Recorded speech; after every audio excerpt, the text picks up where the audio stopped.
अनंत कोटि श्री साईनाथ महाराज की जय। टीम साईं पूजा की तरफ से सभी साईं भक्तों को मेरा नमस्कार। आज हम साईं बाबा की कृपा से श्रवण करेंगे अध्याय 31 मुक्तिदान सन्यासी विरजानंद बालाराम मानकर नूलकर मेघा और बाबा के स्मुख भाग की मुक्ति। इस अध्याय में हिमाड़ पंथ बाबा के सामने कुछ भक्तों की मृत्यु तथा बाघ के प्राण त्याग की कथा का वर्णन करते हैं। प्रारंभ। मृत्यु के समय जो अंतिम इच्छा या भावना होती है वही भविष्यवक्ता का निर्माण करती है। श्री कृष्ण ने गीता अध्याय 8 में कहा है कि जो अपने जीवन के अंतिम क्षण में मुझे स्मरण करता है वह मुझे ही प्राप्त होता है तथा उस समय वह रोज कुछ भी दृश्य देखता है उसको अंत में पाता है। यह कोई भी निश्चयात्मक रूप से नहीं कह सकता कि उस क्षण हम केवल उत्तम विचार ही कर सकेंगे। जहाँ तक अनुभव में आया है ऐसा प्रतीत होता है कि उस समय अनेक कारणों से भयभीत होने की संभावना अधिक होती है। इसके अनेक कारण हैं, इसीलिए मन को इच्छानुसार किसी उत्तम विचार के चिंतन में लगाने के लिए नित्य अभ्यास अत्यंत आवश्यक है। इस कारण सभी संतों ने हरि स्मरण और जाप को ही श्रेष्ठ बताया है ताकि मृत्यु के समय हम किसी घरेलू उलझन में ना पड़ जाएं। अतः ऐसे अवसर पर भक्तगण पूर्णत संतों के शरणागत हो जाते हैं ताकि संत जो के सर्वज्ञ हैं उचित पथ प्रदर्शन कर हमारी यथेष्ट सहायता करते हैं। इसी प्रकार के कुछ उदाहरण नीचे दिए जाते हैं। विजयानंद एक मद्रासी सन्यासी विजयानंद मानसरोवर की यात्रा करने के लिए मार्ग में वे बाबा की कीर्ति सुनकर शिरडी आए, जहां उनकी भेंट हरिद्वार के सोमदेव जी स्वामी से हुई और इनसे उन्होंने मानसरोवर की यात्रा के संबंध में पूछताछ की। स्वामी जी ने उन्हें बताया कि गंगोत्री से मानसरोवर 500 मील उत्तर की ओर है तथा मार्ग में जो कष्ट होंगे उनका भी उल्लेख किया, जैसा कि बर्फ के अधिकता 50 कोस तक भाषा में भिन्नता तथा भूटान निवासियों के संशय संभाव और जो यात्रियों को अधिक कष्ट पहुंचाया करते हैं। यह सब सुनकर सन्यासी का चित्त उदास हो गया और उसने यात्रा करने का विचार त्याग कर मस्जिद में जाकर बाबा के श्री चरणों का स्पर्श किया। बाबा क्रोधित होकर कहने लगे, इस निकम्मे सन्यासी को यहाँ से निकालो, इसका संग करना व्यर्थ है। सन्यासी बाबा के स्वभाव से पूर्ण अपरिचित था। उसे बड़ी निराशा हुई, परंतु वहाँ जो कुछ भी गतिविधियाँ चल रही थी उन्हें वह बैठे बैठे ही देखता रहा। प्रातःकाल का दरबार लोगों से ठसाठस भरा हुआ था और बाबा को यथाविधि अभिषेक कराया जा रहा था। कोई पाद प्रक्षालन कर रहा था तो कोई चरणों को छूकर तथा कोई तीर्थ स्पर्श से अपने नेत्र सफल कर रहा था। कुछ लोग उन्हें चंदन का लेप लगा रहे थे तो कोई उनके शरीर में इत्र ही मल रहा था। जाति पाति का भेदभाव भुलाकर सब भक्त यह कार्य कर रहे थे। यद्यपि बाबा उस पर क्रोधित हो गए थे तो भी सन्यासी के हृदय में उनके प्रति बड़ा प्रेम उत्पन्न हो गया था। उसे यह स्थान छोड़ने की इच्छा ही ना होती थी। 2 दिन के पश्चात ही मद्रास से पत्र आया कि उसकी माँ की स्थिति अत्यंत चिंताजनक है, जिसे पढ़कर उसे बड़ी निराशा हुई और वे अपनी माँ के दर्शन की इच्छा करने लगा। परंतु बाबा की आज्ञा के बिना वह शिरडी से जा ही कैसे सकता था, इसीलिए वह हाथ में पत्र लेकर उनके समीप गया और उनसे घर लौटने की अनुमति मांगी। त्रिकालदर्शी बाबा को तो सबका भविष्य विदित ही है। उन्होंने कहा कि जब तुम्हें अपने माँ से इतना मोह था तो फिर संन्यास धारण करने का कष्ट ही क्यों उठाया। ममता या मोह भगवा वस्त्रधारियों को क्या शोभा देता है। जाओ, चुपचाप अपने स्थान पर रहकर कुछ दिन शांतिपूर्वक बिताओ, परंतु सावधान, वाड़े में चोर अधिक है, इसीलिए द्वार बंद कर सावधानी से रहना, नहीं तो चोर सब कुछ चुरा कर ले जाएंगे। लक्ष्मी यानी संपत्ति चंचला है और यह शरीर भी नाशवान है। ऐसा ही समझकर अलौकिक व परलौकिक समस्त पदार्थों का मोह त्याग कर अपना कर्तव्य करो। जो इस प्रकार का आचरण कर श्री हरि के शरणागत हो जाता है, उसका सब कष्टों से शीघ्र ही छुटकारा हो, उसे परमानंद की प्राप्ति हो जाती है। जो परमात्मा का ध्यान व चिंतन प्रेम और भक्ति पूर्वक करता है, परमात्मा भी उसकी अविलंब सहायता करते हैं। पूर्व जन्मों के शुभ संस्कारों के फलस्वरूप ही तुम यहाँ पहुँचे हो और अब जो कुछ मैं कहता हूँ उसे ध्यानपूर्वक सुनो और अपने जीवन के अंतिम ध्येय पर विचार करो। इच्छा रहित होकर कल से भागवत का 3 सप्ताह तक पठन पाठन प्रारंभ कर दो और तब भगवान प्रसन्न होंगे और तुम्हें सब दुखों से दूर कर देंगे। माया का आवरण दूर होकर तुम्हें शांति प्राप्त होगी। बाबा ने उसका अंत का समीप देखकर उसे यह उपचार बता दिया कि साथ ही राम विजय पढ़ने की भी आज्ञा दी, जिससे यमराज अधिक प्रसन्न होते। दूसरे दिन स्नान आदि तथा अन्य शुद्धि के कृत्य कर उसने लेंडी बाग के एकांत स्थान में बैठकर भागवत का पाठ आरंभ कर दिया। दूसरी बार का पठन समाप्त होने पर वह बहुत थक गया और वाड़े में आकर 2 दिन ठहरा। तीसरे दिन बड़े बाबा की गोद में उसके प्राण पखेरु उड़े और बाबा ने दर्शनों के निमित्त एक दिन के लिए उसका शरीर संभाल कर रखने के लिए कहा। तत्पश्चात पुलिस आई और यथोचित जांच पड़ताल करने के उपरांत मृत शरीर को उठाने की आज्ञा दे दी। धार्मिक कृत्यों के साथ ही उसकी उपयुक्त स्थान पर समाधि बना दी और बाबा ने इस प्रकार सन्यासी की सहायता कर उसे सद्गति प्रदान की। 2. बालाराम मानकर नामक एक गृहस्थ बाबा के परम भक्त थे। जब उनकी पत्नी का देहांत हो गया तो वे बड़े निराश हो गए। सब घर बार अपने लड़के को छोड़कर को सौंप कर वे शिरडी आकर बाबा के पास रहने लगे। उनकी भक्ति देखकर बाबा उनके जीवन की गति परिवर्तित कर देना चाहते थे, इसीलिए उन्होंने उन्हें 12 रुपये देकर मच्छिंद्रगढ़ जिला सतारा में जाकर रहने को कहा। मानकर की इच्छा उनका सानिध्य छोड़कर अन्यत्र कहीं जाने की ना थी, परंतु बाबा ने उन्हें समझाया कि तुम्हारे कल्याणार्थी मैं यह उत्तम उपाय तुम्हें बतला रहा हूँ, इसीलिए वहाँ जाकर दिन में 3 बार प्रभु का ध्यान करो।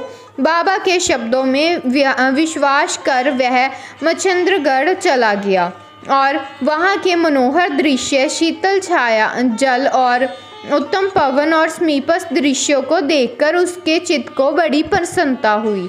बाबा द्वारा बतलाई विधि से उसके प्रभु का ध्यान करना प्रारंभ कर दिया और कुछ दिनों पश्चात ही उसे दर्शन प्राप्त हो गया।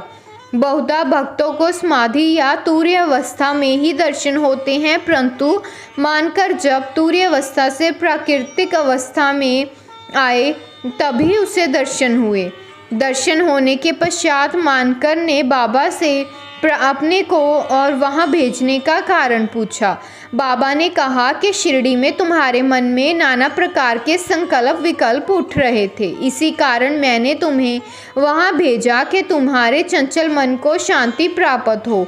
तुम्हारी धारणा थी कि मैं शिरडी में विद्यमान हूँ और 3.5 हाथ के इस पंच तत्व के पुतले के अतिरिक्त कुछ नहीं हूँ, परंतु अब तुम मुझे देखकर यह धारणा लगा लो कि जो तुम्हारे सामने शिरडी में उपस्थित है और जिसके तुमने दर्शन किए वह दोनों अभिन्न है या नहीं। मानकर वह मानकर वह स्थान छोड़कर अपने निवास स्थान बांद्रा को रवाना हो गया।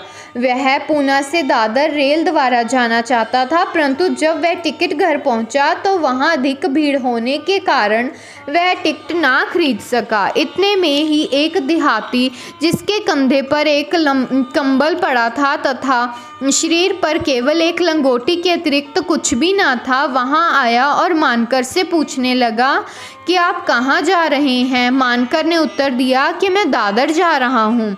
तब वह कहने लगा, मेरा यह दादर का टिकट आप ले लीजिए, क्योंकि मुझे यहाँ एक अवश्य कार्य आ जाने के कारण मेरा जाना आज ना हो सकेगा। मानकर को टिकट पाकर बड़ी ही प्रसन्नता हुई और अपनी जेब से वे पैसे निकालने लगे। इतने में ही टिकट देने वाला आदमी भीड़ में कहीं अदृश्य ही हो गया। मानकर ने भीड़ में पर्याप्त छानबीन की, परंतु सब व्यर्थ ही हुआ। जब तक गाड़ी नहीं छूटी, मानकर उसके लौटने की प्रतीक्षा करता रहा, परंतु वह अंत तक ना लौटा। इस प्रकार मानकर को इस विचित्र रूप में द्वितीय बार दर्शन हुए। कुछ दिन अपने घर ठहर कर मानकर फिर शिरडी लौट आया और श्री चरणों में ही अपने दिन व्यतीत करने लगा। अब वह सदैव बाबा के वचनों और आज्ञा का पालन करने लगा। अंततः उस भाग्यशाली ने बाबा के समक्ष ही उनका आशीर्वाद प्राप्त कर अपने प्राण त्यागे।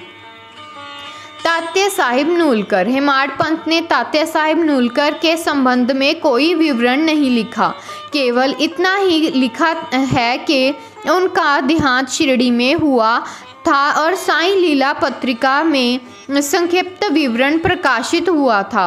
रोज नीचे उदित है कि सन 1909 में जिस समय तात्या साहेब पंढरपुर से उप न्यायाधीश थे और उसी समय नाना साहेब चंदोरकर भी वहाँ के मामलेदार थे, ये दोनों आपस में बहुधा मिला करते और प्रेम पूर्वक वार्तालाप किया करते थे। तात्या साहेब संतों में अविश्वास करते, जबकि नाना साहेब की संतों में के प्रति विशेष श्रद्धा थी। नाना साहिब ने उन्हें साईं बाबा की लीलाएं सुनाई और एक बार शिरडी जाकर बाबा के दर्शन का लाभ उठाने का आग्रह भी किया। वे 2 शर्तों पर चलने को तैयार हुए। उन्हें ब्राह्मण रसोइया मिलना चाहिए, भेंट के लिए नागपुर से उत्तम संतरे आने चाहिए। शीघ्र ही ये दोनों शर्तें पूर्ण हो गई। नाना साहिब के पास एक ब्राह्मण नौकरी के लिए आया, जिससे उन्होंने तात्या साहिब के पास भिजवा दिया और एक संतरे का पार्सल भी आया, जिस पर भेजने वाले का कोई पता ना लिखा था। उनकी दोनों शर्तें पूर्ण हो गई, इसीलिए अब उन्हें शिरडी जाना ही पड़ा। पहले तो बाबा उन पर क्रोधित हुए, परंतु जब धीरे धीरे तात्या साहिब को विश्वास हो गया वे सचमुच ही ईश्वर अवतार हैं, तो वे बाबा से प्रभावित हो गए और फिर जीवन पर्यंत वहीं रहे। जब उनका अंतकाल समीप आया तो उन्हें पवित्र धार्मिक पाठ सुनाया गया और अंतिम क्षणों में उन्हें बाबा का पद तीर्थ भी दिया गया। उनकी मृत्यु का समाचार सुनकर बाबा बोल उठे, अरे तात्या तो आगे चला गया है, अब उसका पुण्य जन्म नहीं होगा। मेघा। 28वें अध्याय में मेघा की कथा का वर्णन किया जा चुका है। जब मेघा का देहांत हुआ तब सब ग्रामवासी उसकी आरती के साथ चले और बाबा भी उनके साथ सम्मिलित हुए और उन्होंने उसके मृत शरीर पर फूल भी बरसाए। दाह संस्कार होने के पश्चात बाबा की आंखों से आंसू गिरने लगे। एक साधारण मनुष्य के समान उनका भी हृदय दुख से विदीर्ण हो गया। उनके शरीर को फूलों से ढककर एक निकट संबंधी के सदृश रोते पीटते वे मस्जिद को लौटे। सदगति प्रदान करते हुए अनेक संत देखने में आए हैं, परंतु बाबा की महानता अद्वितीय है।